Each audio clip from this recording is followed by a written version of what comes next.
Amazon காடுகளில் இருக்கும் மிகச்சிறிய தவளைகள் மிகவும் ஆபத்தானது.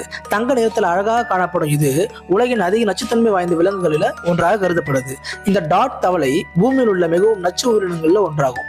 மேலும் இந்த சிறிய தோற்றமுடைய தவளையின் விஷம் 10 பேரை கொல்ல போதுமானதாக இருக்கு.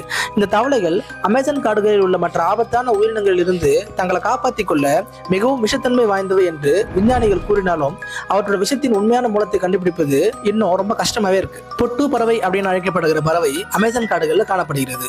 இவர்கள் தன்னை மறைக்கும் கலையில நிபுணத்துவம் பெற்றது. அதாவது எதிரிகளிடமிருந்து தங்களை தற்காத்துக் கொள்ள பச்சோந்தி மாதிரி செயல்படுது. சூழலுக்கு ஏற்ப உடலை சரி செய்து கொண்டு மரக்கில உடஞ்சது போல காட்சியளிக்குது. இந்த பறவை பொதுவாக காணப்படுவதில்லை. ஏன்னா அது பெரும்பாலும் இரவில் வெளியே வந்து பகலில் ஒரு மரத்தின் உடைந்த கிளையாக மாறுது. இதன் காரணமாக அவைகளை பார்க்க முடியாது. இந்த பறவை ஒரே தோரணையில் நீண்ட நேரம் அமர்ந்திருக்கும். நம்ம பல்வேறு வகையான நதிகளை பற்றி கேள்விப்பட்டிருப்போம். ஆனா அமேசான்ல கொதிக்கும் நதி அப்படின்னு ஒண்ணு இருக்கு. இந்த கொதிக்கும்